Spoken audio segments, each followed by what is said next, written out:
दोस्तों, उम्मीद है आप सब अच्छे होंगे और अपनी प्रिपरेशन बहुत अच्छे तरीके से कर रहे होंगे। तो आज हम एनसीईआरटी जो हिस्सा 2 में जान पहचान 7th क्लास की उर्दू की बुक उसके चैप्टर्स देखेंगे जो स्टेट के सिलेबस में जितना भी सिलेबस आपका शामिल है उसके अकॉर्डिंग। इससे पहले हम लोगों ने जान पहचान हिस्सा अव्वल जो है उससे जितने भी चैप्टर्स स्टेट के सिलेबस में थे टीजीटी के लिए वो हम लोगों ने देख लिया था। चलिए आज हम 7th क्लास की एनसीईआरटी की बुक को देखते हैं। सबसे पहला है आपका जो चैप्टर है वो है अपना काम खुद करो। तो गेहूं के खेत में एक चिड़िया अपने 3 छोटे छोटे बच्चों के साथ रहती थी। जब चिड़िया बाहर चली जाती बच्चे घोंसले में ही खेलते रहते।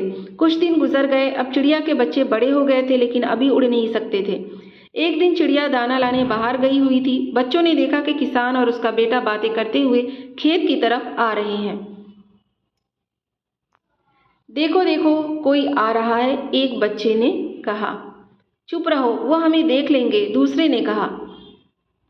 बच्चे चुप हो गए। खेत के पास आकर किसान ने गेहूं का एक पौधा अपने बेटे को दिखाया और कहा, देखो जब गेहूं पकने लगता है तो ऐसा हो जाता है।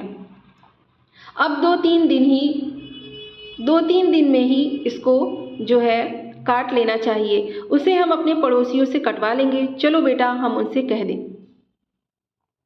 किसान की ये बातें सुनकर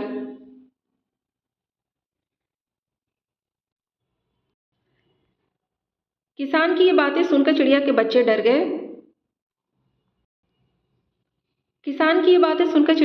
डर गए। उन्होंने सोचा कि गेहूं कटने के बाद हम खेत में नहीं रह सकते। कुछ देर बाद चिड़िया आ गई। ची ची ची ची, सब बच्चे एक साथ चिल्लाने लगे। मामा चलो यहाँ से चलें, एक ने कहा। मुझे तो बहुत डर लग रहा है, दूसरे ने कहा। तीसरा बोला, माँ यहाँ से किसी दूसरी जगह चलो। चिड़िया ने पूछा, क्यों, क्या बात है, तुम सब क्यों डर रहे हो? एक बच्चे ने कहा कि माँ जब तुम दाना लाने गई हुई थी तब किसान और उसका बेटा यहाँ आए थे। किसान कह रहा था कि 2-3 दिन में गेहूं पक जाएगा। दूसरे बच्चे ने कहा कि वो अपने पड़ोसियों से गेहूं कटवाएगा, वो उनसे कहने गया है। चिड़िया ने पूछा, क्या वो खुद नहीं काटेगा? हाँ, वो यही कह रहा था, बच्चों ने बताया। चिड़िया ने कहा, तो फिर डरो मत, अपना काम छोड़कर दूसरे का काम कोई नहीं करता।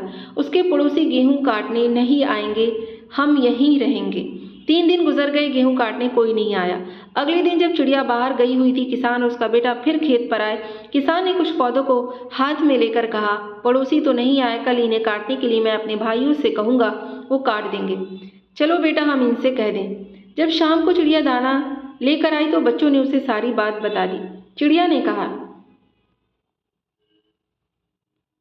डरो मत, उसके भाई भी नहीं आएंगे, उनके पास अपने काम है।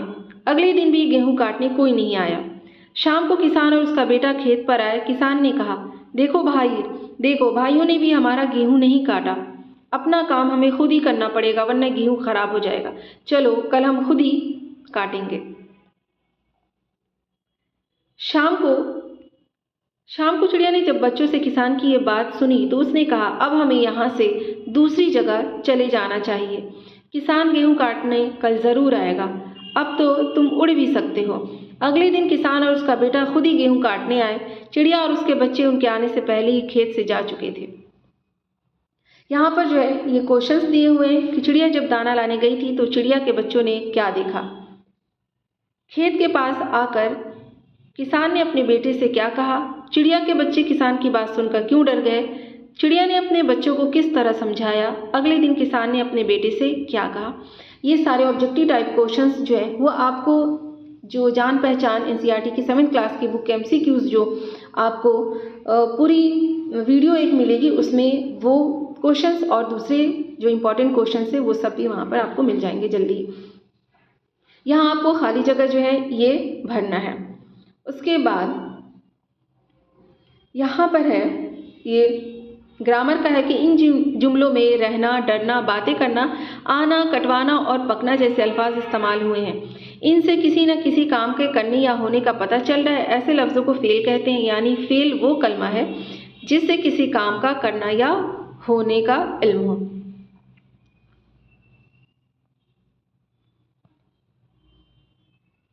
उसके बाद यहाँ पर है, ये इम्पॉर्टेंट है आपके लिए, कि फ़ेल माजी वो फ़ेल है जिससे मालूम हो कि काम गुजरे हुए ज़माने में किया गया है। जैसे चिड़िया अपने बच्चों के साथ रहती थी, किसान की बातें सुनकर चिड़िया के बच्चे डर गए। फ़ेल हाल किसे कहते हैं? तो वो फ़ेल जिससे मौजूदा ज़माने में काम जारी रहने का इल्म होता है। जैसे किसान और उसका बेटा बातें करते हुए खेत की तरफ आ रहे हैं। फ़ेल मुस्तक़बिल किसे कहते हैं? तो वो फ़ेल जिससे मालूम हो कि आइंदा ज़माने में काम किया जाएगा। जैसे इसे हम पड़ोसियों से कटवा लेंगे, 2-3 दिन में गेहूँ पक जाएगा। ये इम्पॉर्टेंट है, इसको अच्छे तरीके से जो है वो याद कर लीजिएगा। उसके बाद आगे है कुनीन। ठीक, ये चैप्टर है कुनीन। आज कुनीन की गोलियों के बारे में कौन नहीं जानता। ये मलेरिया जैसी खतरनाक बीमारी की दवा है। कुनीन की गोलियां सिकोना नाम के पेड़ की छाल से तैयार की जाती हैं। सिनकोना की इस सिफत का पता बड़े अजीबो-गरीब अंदाज से चला। सिनकोना पेड़ उस वक्त जुनूबी अमेरिका के जंगली पेड़ों में शुमार किया जाता था। पहाड़ों में रहने वाला एक आदमी उस वक्त मलेरिया के मर्ज से परेशान था।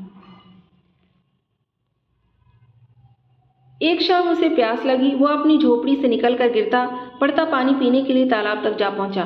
उस तालाब में एक पेड़ गिरा हुआ था, जिसकी वजह से पानी बहुत कड़वा हो गया था।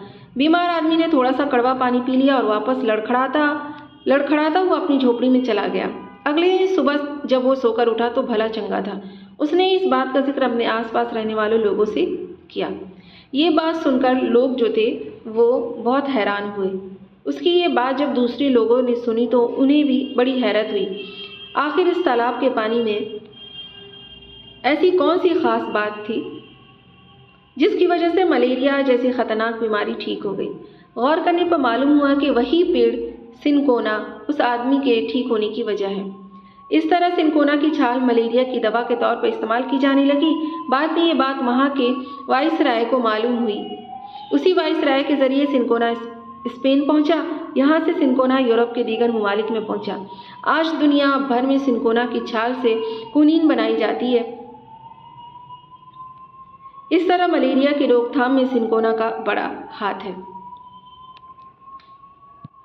यहाँ पर ये क्वेश्चंस वगैरह हैं, वो सब आपको ऑब्जेक्टिव टाइप क्वेश्चंस में मिल जाएंगे। उसके बाद आगे जो अगला चैप्टर है वो है हर इंसान बराबर है। और ये नज़्म जो है ये मुज़फ़्फ़र हनफी की लिखी हुई नज़्म है, क्योंकि अक्सर क्वेश्चन ये आता है कि ये नज़्म किस शायर की लिखी हुई है। तो हर इंसान बराबर है, ये नज़्म मुज़फ़्फ़र हनफी की लिखी हुई है। चलिए हम नज़्म को देखते हैं। चीनी हो, जापानी हो, रूसी हो, ईरानी हो, बाशिंदा हो लंका का या वो हिंदुस्तानी हो, सबका मान बराबर है, हर इंसान बराबर है। अनवर हो, अरबिंदू हो, मरियम हो या इंदू हो, मुस्लिम हो या ईसाई, वो सिख हो या हिंदू हो, सबका मान बराबर है, हर इंसान बराबर है। सेठ भिखारी एक समान, मिल मालिक हो या दरबान, जिसकी कुटिया छोटी सी जिसका बंगला आलीशान, सबका मान बराबर है, हर इंसान बराबर है। फौजी हो या पटवारी, मीरासी या भंडारी, खेती करने वाला हो या करता हो सरदारी, सबका मान बराबर है, हर इंसान बराबर है। पंजाबी हो या सिंधी, उर्दू बोले या हिंदी, धोती पहने या शलवार, फूल सजाए या बिंदी, सबका मान बराबर है, हर इंसान बराबर है। काम ज़रूरी करता हो या मजदूरी करता हो, जो भी हो वो जैसा भी मेहनत पूरी करता हो, सबका मान बराबर है, हर इंसान बराबर है। तो हर इंसान बराबर, ये नज़्म जो है मुज़फ़्फ़र हनफी की है। उसके बाद आगे जो है क्वेश्चन आंसर दिए गए हैं, जो कि आपको MCQs में मिल जाएंगे। पूरी बुक के MCQs जो है वो एजुकेशन फॉर ऑल चैनल पर आपको दे दिया जाएगा। BPC TR4 स्टेट के एग्ज़ाम में बहुत ज़्यादा इंपॉर्टेंट है, और भी बहुत सारे एग्जाम्स में जो है ये क्वेश्चंस NCERT से पूछे जाते हैं। उसके बाद जो है वो अगला चैप्टर है सादगी।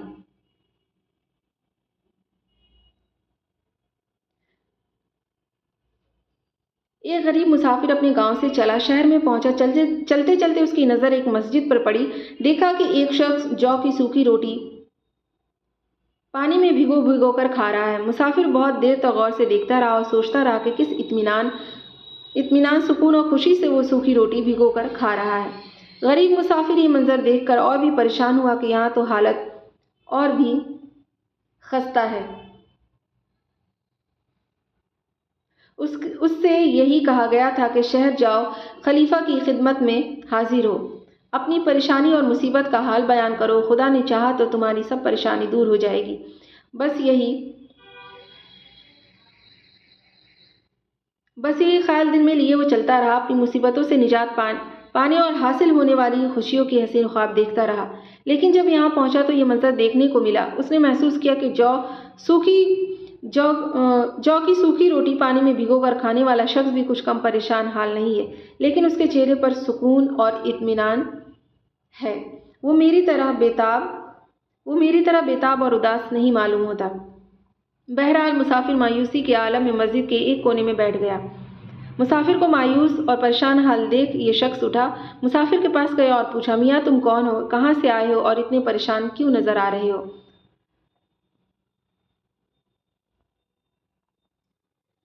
मुसाफिर ने जवाब दिया, क्या बताऊं, मुसीबत का मारा हूँ। शहर इसके लिए आया था कि खलीफा के पास जाऊंगा, अपनी मुसीबत बयान करूंगा और कुछ मदद चाहूंगा। लेकिन यहाँ आकर मुझे और भी मायूसी हुई कि खलीफा के अपने ही शहर के लोगों को ढंग की रोटी भी मैसर नहीं। बस मेरा जी बैठ गया, दिल टूट गया।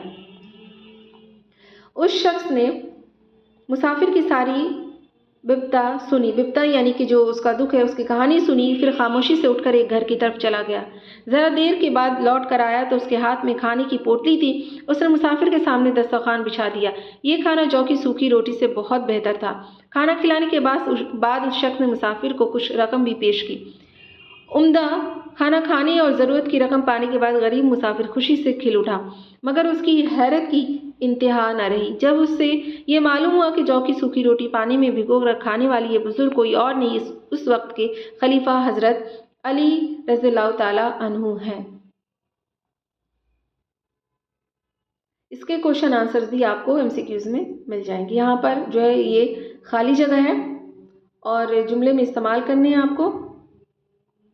उसके बाद ये जो है ये चैप्टर्स जो है वो एस्टेट का जो सिलेबस है TGT का, ये उसके अंदर ये शामिल है। इसके अलावा और भी जान पहचान के बहुत सारे सिलेबस जो हैं ये शामिल है हिस्सा दोम के, तो वो इंशाल्लाह सेकंड पार्ट में जो है वो हम पढ़ेंगे थियरी। और इसके अलावा जान पहचान जो हिस्सा दोम है उसकी पूरी बुक के MCQs क्वेश्चंस आपको जो है चैप्टर कंप्लीट होने के बाद से एजुकेशन फॉर ऑल चैनल पर मिल जाएगा।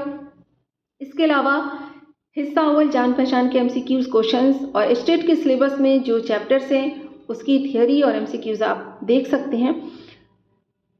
स्टेट और BPSC, इसके अलावा UPSC के एग्ज़ाम जो ऑप्शनल में उर्दू रहता है उसमें भी NCERT के बहुत सारे जो चैप्टर्स हैं वो शामिल रहते हैं। तो ये वीडियो हर तरीके से बहुत ज़्यादा इम्पॉर्टेंट है। तो आप अगर एग्ज़ाम की प्रिपरेशन कर रहे हैं TR4, BPSC या स्टेट, तो आपके लिए वीडियो बहुत ज़्यादा हेल्पफुल होने वाली है। आप वीडियो को ज़रूर देखिए, अच्छी प्रिपरेशन के लिए अपने दोस्तों को शेयर कीजिए। इंशाल्लाह मिलते हैं नेक्स्ट वीडियो में। तब तक आप अपना ख्याल रखिए, दुआ में याद रखिए और अपनी प्रिपरेशन जारी रखिए। अल्लाह हाफ़िज़।